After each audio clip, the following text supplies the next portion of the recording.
ఢిల్లీలో సీజేపీ కార్యకర్తలపై పోలీసులు జరిపిన దాడికి సంబంధించిన పిటిషన్ను తక్షణ విచారణకు స్వీకరించేందుకు నిరాకరించింది సుప్రీంకోర్టు. కోర్టులో ఈ విషయాన్ని లేవనెత్తిన న్యాయవాదితో ప్రధాన న్యాయమూర్తి సూర్యకాంత్ కీలక వ్యాఖ్యలు చేశారు. తమ సమయాన్ని వృధా చేయొద్దు, మీ సమయాన్ని కూడా వృధా చేసుకోవద్దని అన్నారు. నీట్ పరీక్ష సక్రమ నిర్వహణ, నేషనల్ టెస్టింగ్ ఏజెన్సీలో సంస్కరణల వంటి ముఖ్యమైన అంశాల్ని విద్యార్థులు లేవనెత్తుతున్నారని ఆ న్యాయవాది పేర్కొన్నారు. పోలీసుల అరాచకాలను చూపించే వీడియోలు ఉన్నాయని కూడా చెప్పారు. అయితే ఆ వీడియోల పట్ల తమకు ఎలాంటి ఆసక్తి లేదన్నారు.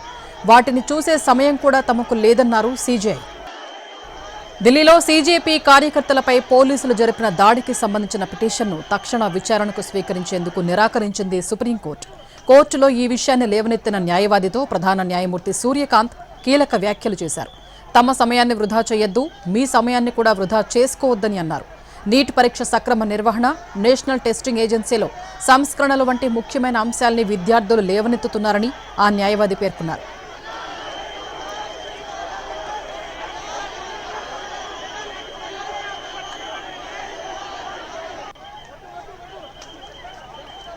ఢిల్లీలో సీజేపీ కార్యకర్తలపై పోలీసులు జరిపిన దాడికి సంబంధించిన పిటిషన్ను తక్షణ విచారణకు స్వీకరించేందుకు నిరాకరించింది సుప్రీంకోర్టు.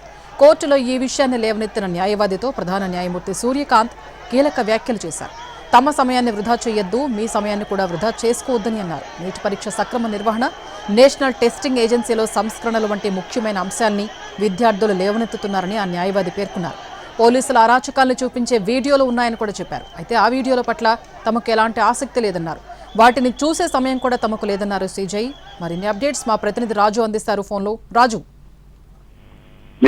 స్వప్న, ఈ రోజు సుప్రీంకోర్టులో 2 రోజుల క్రితం ఢిల్లీలో జరిగినటువంటి చలో పార్లమెంట్ సందర్భంగా ఏ విధంగానైతే పోలీసులు లాఠీ చార్జ్ చేశారో దానికి సంబంధించినటువంటి ఒక పిటిషన్ దాఖలైంది. అంతేకాదు దీన్ని అత్యవసరంగా విచారణ జరిపి వెంటనే ఎవరైతే విద్యార్థులు యువత ఉన్నారో వాళ్లకు మేలు కలిగేలా సుప్రీంకోర్టు ధర్మాసనం ఆదేశాలు ఇవ్వాలంటూ కూడా పిటిషనర్ వాదించారు. అంతేకాదు నీట్ పేపర్ లీకేజ్ తర్వాత జరుగుతున్నటువంటి పరిస్థితులు, విద్యా వ్యవస్థలో సంస్కరణ కావాలని చెప్పి యువత ఆందోళన చేసింది. కానీ యువత పైన దాడులు చేశారు. దానికి సంబంధించినటువంటి అన్ని రకాల కీలకమైనటువంటి ఆధారాలు తమ వద్ద ఉన్నాయంటూ పిటిషనర్ వాదనలు వినిపించారు. అయితే వీటికి సంబంధించి ఇప్పటికే కేంద్ర ప్రభుత్వం ఒకవైపు పార్లమెంట్ లో చర్చకు సిద్ధమైంది. మరోవైపు ఏ విధంగానైతే నీట్ పేపర్ సంబంధించినటువంటి వ్యవహారంలో గతంలో దాఖలైనటువంటి పిటిషన్లను కూడా సుప్రీంకోర్టు తిరస్కరించింది. సో వాటికి అనుగుణంగానే తమకు ఈ వీడియోలు చూసేంత సమయం లేదు,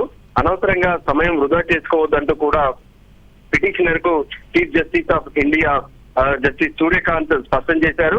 అంతేకాదు ఈ కేసును అత్యవసరంగా విచారించాల్సినంత సీరియస్ కాదు అంటూ కూడా కేసును తిరస్కరించారు. సో మొత్తానికి ఇదే విషయం ఢిల్లీ హైకోర్టులో కూడా జరిగింది. ఢిల్లీ హైకోర్టులోనూ ఈ పిటిషన్ ను తిరస్కరించారు. సుప్రీంకోర్టులోనూ అత్యవసర విచారణకు ఈ పిటిషన్ ను తిరస్కరించినటువంటి పరిస్థితి కనిపించింది. మొత్తానికి మీకు ఇతర మార్గాలు అంటే పోలీసులను ఆశ్రయించడం కానీ లేదంటే ప్రభుత్వంతో చర్చలు జరిపేటటువంటి ప్రక్రియ చేయొచ్చు. సో సుప్రీంకోర్టు మాత్రం అత్యవసరంగా ఈ కేసును విచారించదనే విషయాన్ని సుప్రీంకోర్టు ధర్మాసనం స్పష్టం చేసింది. Swapna. Okay, right. Thank you Raju.